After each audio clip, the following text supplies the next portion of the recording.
বাংলাদেশের সাম্প্রতিক রাজনৈতিক অঙ্গনে আলোচিত নামগুলোর একটি মীর শাহে আলম। বগুড়া ২ আসন থেকে সংসদ সদস্য নির্বাচিত হওয়ার পর স্থানীয় সরকার, পল্লী উন্নয়ন ও সমবায় মন্ত্রণালয়ের প্রতিমন্ত্রী হিসেবে শপথ নিয়ে তিনি জাতীয় রাজনীতির আলোচনার কেন্দ্রে উঠে আসেন। তবে শুধু মন্ত্রিত্ব নয়, তার দীর্ঘ রাজনৈতিক পথচলা, দলীয় প্রভাব, প্রধানমন্ত্রী তারেক রহমানের ঘনিষ্ঠজন হিসেবে পরিচিতি, নির্বাচনী রাজনীতি এবং তাকে ঘিরে তৈরি হওয়া বিভিন্ন বিতর্ক সব মিলিয়ে তিনি এখন আলোচনার অন্যতম বিষয়। মীর শাহে আলমের রাজনৈতিক উত্থান শুরু স্থানীয় সরকার থেকে।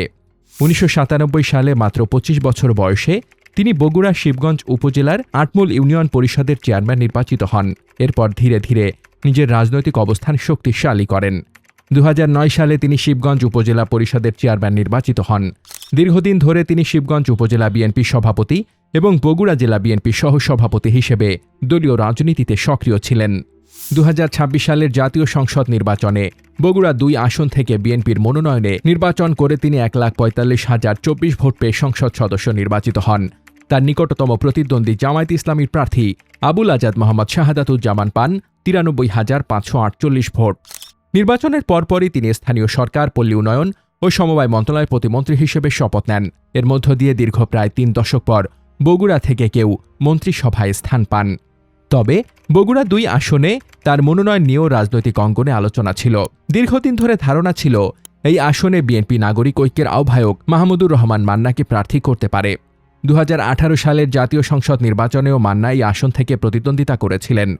কিন্তু এবারে নির্বাচনে শেষ পর্যন্ত বিএনপির মনোনয়ন পান মীর শাহে আলম।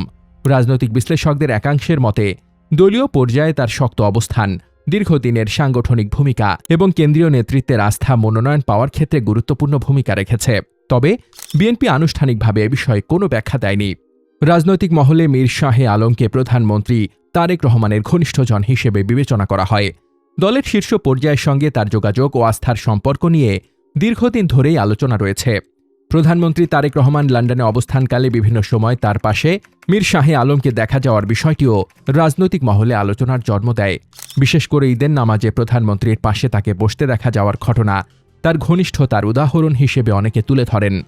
কক্সবাজার সফরে প্রধানমন্ত্রী তারেক রহমানের উপস্থিতিতে অনুষ্ঠিত একটি অনুষ্ঠানে স্বরাষ্ট্রমন্ত্রী মীর শাহে আলমকে পরিচয় করিয়ে দিতে গিয়ে তাকে বাংলাদেশের সবচেয়ে প্রভাবশালী প্রতিমন্ত্রী হিসেবে উল্লেখ করেন বলে রাজনৈতিক অঙ্গনে আলোচনা শুরু হয়। একজন প্রতিমন্ত্রীকে নিয়ে এমন মন্তব্য তার রাজনৈতিক অবস্থান ও প্রভাব নিয়ে নতুন করে আগ্রহ তৈরি করে। মীর শাহে আলমকে ঘিরে সাম্প্রতিক সময়ের অন্যতম বড় বিতর্ক তৈরি হয় তার নির্বাচনী এলাকায় ৩টি ইউনিয়নের নামকরণ নিয়ে। মীরবাড়ি, সীমান্ত এবং দিগন্ত, এই ৩টি নাম নিয়ে সামাজিক যোগাযোগ মাধ্যম ও রাজনৈতিক অঙ্গনে আলোচনা শুরু হয়। সমালোচকদের দাবি, মীরবাড়ি নামটি মীর শাহে আলমের পারিবারিক পরিচয়ের সঙ্গে সম্পর্কিত এবং সীমান্ত ও দিগন্ত তার ২ সন্তানের নামের সঙ্গে মিলে যায়। বিষয়টি জাতীয় সংসদ পর্যন্ত আলোচনায় আসে। পরে মীর শাহে আলম সংসদে ব্যাখ্যা দিয়ে বলেন, ইউনিয়নগুলোর নাম তার পরিবারকে কেন্দ্র করে রাখা হয়নি। তার দাবি, সীমান্ত নামটি ভৌগোলিক অবস্থানের কারণে এবং দিগন্ত নামটি এলাকার বৈশিষ্ট্যের সঙ্গে মিল রেখে রাখা হয়েছে। তিনি বিষয়টিকে কাকতালীয় বলে উল্লেখ করেন। তবে সমালোচকদের মধ্যে নিয়ে বিতর্ক অব্যাহত থাকে। তার পরিবারকে ঘিরেও সাম্প্রতিক সময়ে আলোচনা তৈরি হয়েছে। বিশেষ করে তার ছেলে মীর শাকরুল আলম সীমান্তকে ঘিরে বিসিবি ইস্যু আলোচনায় আসে। বাংলাদেশ ক্রিকেট বোর্ডের পরিচালনা পর্ষদের নির্বাচনে রাজশাহী অঞ্চল থেকে তিনি পরিচালক পদে নির্বাচিত হন। তিনি ওই পদে একক প্রার্থী হওয়ায় বিনা প্রতিদ্বন্দ্বিতায় নির্বাচিত হয়েছিলেন। কিন্তু বিসিবির পরিচালক পদে নির্বাচিত হওয়ার পর মাত্র একদিনের মধ্যেই পদত্যাগ করেন মীর শাকরুল আলম সীমান্ত। তিনি বিসিবি সভাপতি বরাবর পদত্যাগপত্র জমা দেন।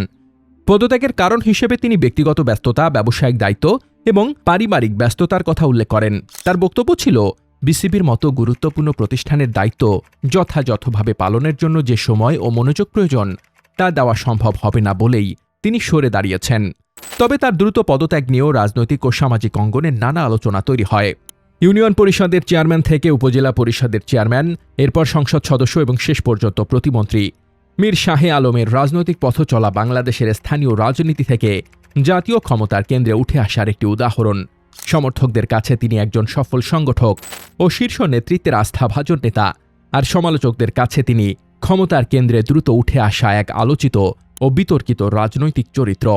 সব মিলিয়ে মীর শাহে আলম এখন শুধু বগুড়ার শিবগঞ্জের রাজনীতির নেতা নন, তিনি দেশের জাতীয় রাজনীতিরও আলোচিত এক মুখ।